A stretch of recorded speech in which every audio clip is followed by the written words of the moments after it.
I knew Piast was going to be a good dude. I just knew Piast was going to be a good dude. It just took her actually going directly to the guy. The idea of him like, well, why didn't you come to my meetings? I'm going to fire you if you think that you're too good for my meetings. No, I've never been allowed to go in there. Discrimination. Yeah, I've read about that kind of stuff in the scripture and whatnot, and it's all true. Yeah, it's all biblical. It's all scripture, but yeah. Are we reading it correctly? That really was kind of coming down to the idea that, yes, everybody else is kind of following what the scripture says. They all believe that's how it's supposed to go, but Piast is the first person to kind of feel like there might be another truth here. And it does make you kind of ponder the question of why he would even push them away at the end. I think this dude's just being stubborn. I really do feel like Piast, in the end, is going to accept them in. And that's the question mark that I have, is how are they going to work there? I guess they're just going to use their research information and kind of their own little branch over here, which makes me believe Kolbe is going to be the one to call them out. I have a feeling that Kolbe in the end is going to be the one that kind of just reports them all and everything goes to crap. The reason why I think that is because I'm reading the manga up to where the anime adapts every episode. And there's one thing that really stuck in my head in the scene where it has Piast talking to them about his final wish. I want to finish this before I pass away.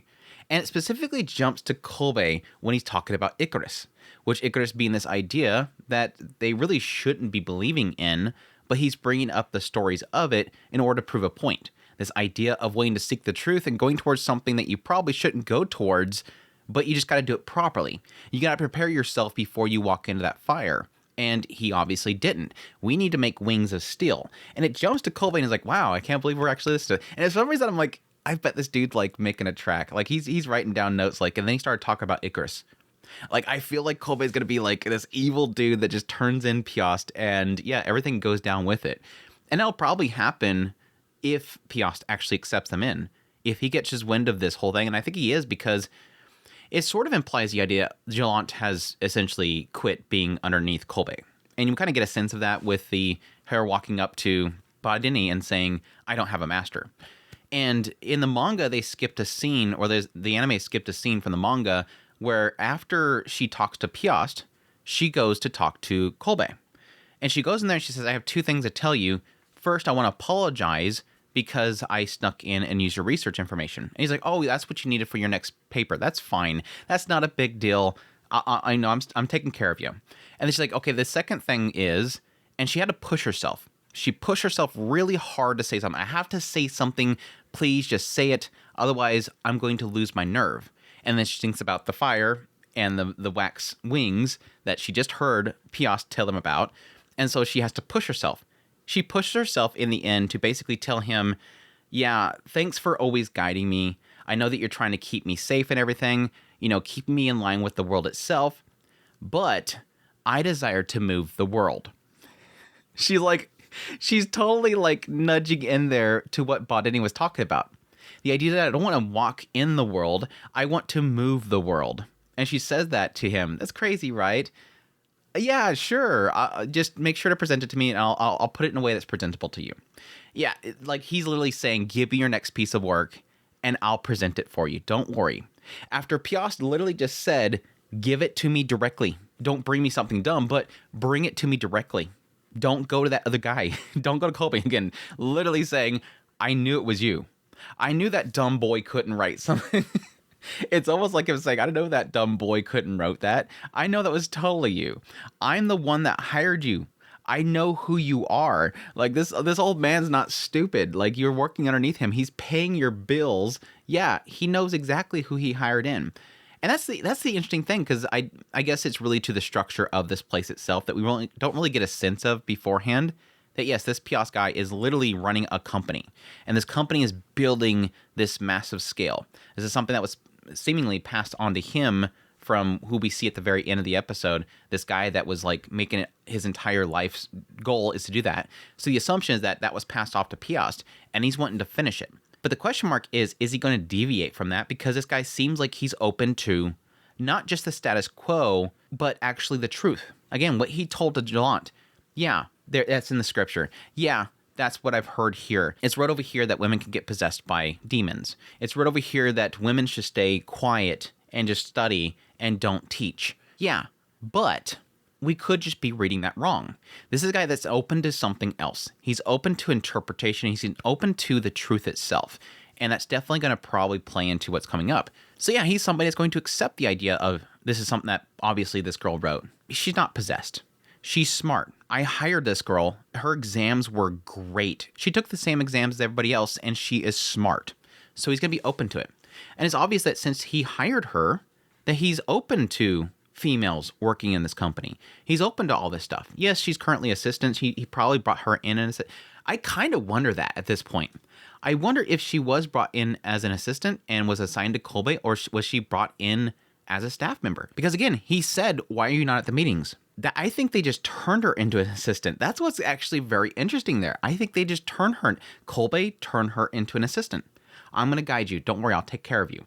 Which again, I acknowledged last episode that this is somebody that is ingrained into the world. And so this is natural. This isn't that he's going out of his way to be mean to Jolanta. He's just saying this is how things are. And you can also say that he is technically protecting her. She does even acknowledge the idea that he is protecting her. It's really misogynistic. It's really mean. But that's how the world is. It's very interesting. I love the little conundrums that this story presents that are, again, solidified in the world that it's presenting. But yeah, I do have to admit that we did get a little bit of a sign of somebody else knowing just how the world is. Badeni's so bad this episode. He was so bad this episode. But again, this is a realist. This dude is just down to earth. Like, this is how it is, and I know how to manipulate it. It's sort of like the rules of the world are really horrific. But at the same time, Badeni knows he's smart enough to know how to manipulate it in order to gain favor and to get to his goal. And he's driven to his goal. He's a very smart guy, if not ruthless. So yes, when it comes to the idea of, okay, we have a female here that obviously did this work, and she's obviously smart. He's like acknowledging, no, the girl did it. He's like, yeah, the master's gonna be really smart. No, dude, she's the author. It's obvious this girl's the author. She can't help but reply to the things I'm talking about. Like, he totally feeds into her. Like, man, this, she's gonna eat it. Like, he so quickly established that this girl's a scholar, and he can see in her face that she seeks the truth. She's afraid because she's been in the system for so long. She's afraid. I mean, she wanted to break out of the system with the idea of her being a female, but she's not willing to go this far. But he's seeing it in her face, and he's realizing at that point, yeah, this is perfect because she's a woman. Oh, why is that? Well, because she won't turn us in. Oh, why is that? Because she's a woman. They'll see her as a witch, and they'll burn her too. So she's going to be afraid to turn us in. I mean, technically, she was about to. Like, she literally was going to tell Kolbe, but he just wasn't available until she got that inspiration from Piast. But it's like, she was going to turn them in. But if she does, like he says later on, we'll just say that she bewitched us. She's a witch. They'll take our word over it. Technically, yes, and that's a sad reality there. They'll take the words of Badeni, who is a man of the cloth, over a random assistant researcher female. That is a sad state of this world. He knows, again, this dude's ruthless. He's nasty, but at the same time, he knows exactly what to do in order to get what needs to get done. I think this episode was easily the most clearest picture as to what Badeni is willing to do in order to get this truth out. He's willing to throw this girl under the bus. Now, again, he's opened the door to her and she would end up turning on them. She was going to rat him out. She's a rat. She's a rat. So it's like kill or be killed kind of situation here. And yes, like the later part of it, having her say, come with me to Piast. He's going to help out. Okay, we'll do what you want to do. We'll go with you here. We'll trust you. But if you turn on us, if this blows up in our face, we're just going to say that you bewitched us. It's so ruthless. It's so ruthless, but I kind of like it. It's ruthless, but I kind of like it. I like how raw they are with their characters. This is a writer, and this is something that I actually really do like. I like the willingness of the writer to show me a character like Badeni, because he shows me he's going to have a character that I like, that is entertaining, that he's interesting, and that, yes, he is ruthless, and that, yes, he is kind of nasty in certain ways. This dude is willing to throw this girl to the wolves if he needs to. And that really technically has me extremely excited for Novak's character. Like I've been saying before, yes, a lot of my love for Novak's character is how he's presented, but yes, obviously because Kendra Suda. But I felt like this is going to be a character that in the end is probably going to do something really cool that will probably redeem him in some way. Badeni is an example of how I'm going to trust that they will handle Novak's character really well. And I really do feel like, again, this is going to turn it into something where they're going to get into Piast's research laboratory. They're going to start working on that stuff. And Piast is going to be desiring them to finish it quickly so that he can actually make the proper one. Or he'll just hand it off to somebody else, which would be cool if he hands it off to Jolanta. I think he's going to give it to Jolanta. I feel like he's going to give it to Jolanta. That would be so cool. But anyways, I think it'll eventually turn into Kolbe catches wind of it. He's going to turn them in. Novak's going to come there. And that's where it's all going to begin. It's going to be that moment where Novak realizes, yeah, I got to do something now. Like, I have to make a decision here. My daughter or the world. My daughter or the church really is what it is. Very interested. This is starting to build up something. I'm already seeing the signs of what this is coming up to, and I'm super excited for it. But no, I've been jumping all over the place. I think Jolanta's character in this episode was really fantastic. I think both Piast and Jolanta are two different sides of the same coin. With Jolanta's character in this episode, we obviously see where she opens up the episode wanting to change. With the previous episodes in, she wanted to change. That's why she did that whole thing. She put on that bulletin board. She put a male's name on it. But then at that point, she gets scared. No, like Kolbe told me, stay in line. Stay in line. This isn't mine. This isn't mine. But then when she's presented with all this information from Badeni, he's literally putting it out to her like, it's time to shine. I can make you shine. You can get all the information you want. Come join us. She's still afraid.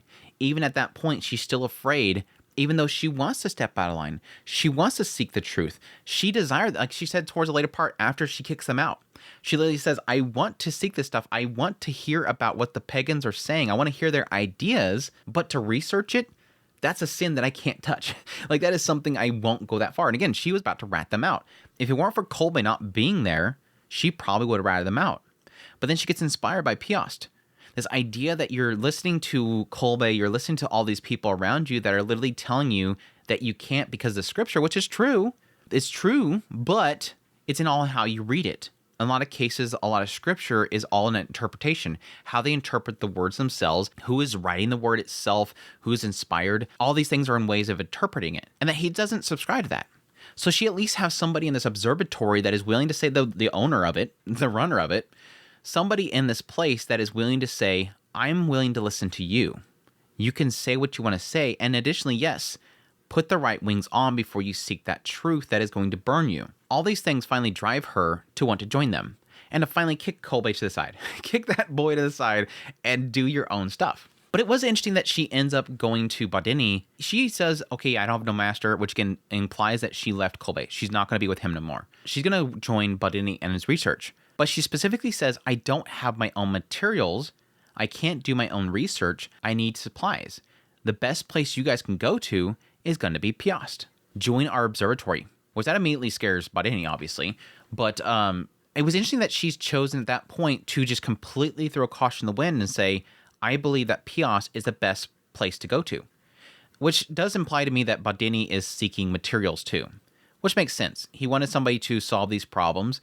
Jolanta said that I solved it, but I had to use information from Piast. So this obviously implies that Badeni needs materials. He needs these notes, these observations. And Piast obviously has, again, like 50 plus years worth of stuff. Which is interesting because I figured that Badeni had all the information inside the box. Which makes sense because he put this problem up there for somebody to solve. I guess it implies that he doesn't have enough information to solve it because he doesn't have enough observation notes. But again, I was surprised that Jolanta, just based on hearing what Piast said in that meeting, and based on what he said to her face, that she can trust him. Which I guess makes sense because it showed how Piast was willing to put all this stuff aside for the truth. He's willing to go towards that sun. He's willing to hear the words of a woman. These are things that kind of show this guy is just seeking the truth. But to go that far is the question mark. And I guess that is to what she heard in his speech, and the idea that he wants to finish this as his life work, but he wants it to be true. He's like, well, this is what the public has accepted, but that's not enough for me. I want the truth. I want to make this model be the truth. And I wonder if that will be in the guy that we've seen in that brief history. I wonder if that guy will be somehow tied in with the box, or at least just those theories. Maybe one of the theories that Badeni is, digging into, one of those will be in there. But yes, Badeni's little kind of thing with Jolanta in that little meeting was super good. What a good scene. That was actually a really well portrayed scene there. And the idea that he's just kind of prodding at her, presenting all this stuff, and then trying to bait her out there, trying to get her excited until eventually he's going, we just want the truth. We just want the truth. You think they're silly ideas, that you think these theories are so dumb, but I want the truth. But again, it's similar to a lot of other arguments that people make. The idea that you're crazy because you're pushing against the church. And it always comes down to the idea that these people want to seek the truth, but they ultimately fall back into the structure set up by the church itself. Until eventually somebody like Badeni towards Jolanta would say to the effect of having the freedom to seek out that knowledge. And yes, pointing out the idea, do you want to live in this sort of lie that you are in? Which does make me kind of jump back to the predecessor of Piast. The guy the professor, when he first joined this observatory. He said that he was seeking to make a perfect model. And I think that's what's going to open that door to the possibility of somebody like Badeni. Because again, he's currently making a model based on their old concepts of what they believe in the idea of the Earth being the center. But again, as they've stated several times throughout the series, and it was true in that timeline, there was so many inconsistency, imperfections that were created by the idea of using those models because it's just scientifically, it can't work. Like, for example, Badeni, with the idea of the retrograde motion, he keeps pointing out the idea that this shows that the universe itself is imperfect, or at least it was a sign that the universe was imperfect. But then applying it to the idea that we're not the center of the universe, suddenly it becomes perfect again. It becomes a perfect rotation around the sun, whereas before it was an imperfect rotation in the sky. And presenting something like that from Badeni to Piast, I think is going to be what ultimately changes his mind. Now, I'm not sure how exactly he's going to present that because he's already been told to leave. Maybe possibly Jolanta. I think that might actually be it, because I was actually surprised that Jolanta didn't speak up afterwards. Like when Piast said to leave, I was surprised that Jolanta didn't say something. I assumed at that point she was going to bring up something that would show to Piast what you currently have has flaws. She should have a good idea of what they're actually creating, and she could easily tell Piast, this is wrong, right? You have this in your current model. And maybe she has her own theory on why that's incorrect, and if she makes that connection to the idea of how it can work with the idea of the sun's at the center of the universe, she can present that as a possibility, and it clicked for him. But yeah, I love the fact that when she first presented that to Badeni, he's like, nope, we're leaving. Peace out. We're done. Not talking anymore. Sorry, girl. Ain't gonna work out. Later. He's like, you realize this dude has been spending the last 50 years of his life creating a model around old ideas. There ain't no way in hell this stubborn old man, after 50 years of waste. That's the sad reality there. And that's obviously going to push on to Piast, even though he says that he wants it to be truthful and to go by a different model. 50 years of his life, and his life is coming to an end. It doesn't show it in the anime, but in the manga, he's literally coughing up blood. This dude is nearing the end. To have somebody come up to him and basically say, I want to shatter that, yeah, he's obviously going to be a stubborn old man. And it goes to that whole hypocrisy. Like just before, like a few scenes before, he's literally telling Jolanta, don't listen to them. Bring it to me. I will listen to you. I know that there could be truth outside of what they have in the scripture. And then there he's like, no, this is going to rattle my cage too much. I don't want that. It kind of shows a little bit of a hypocrisy there. Even still, I smiled from ear to ear when he said, next time you write one of those things, bring it to me. Girl, bring it to me. It was good. Anyhow, that's my thoughts on episode 8. I didn't think I was going to talk this long, but that's Orb for you. Like before I go to record, I'm like, I guess there was a couple things to talk about in this episode, and I get to talking. It's just, this show was so freaking good. But I hope you guys enjoyed this video. If you did, hit the like button down below. Thank you for watching, and y'all take care.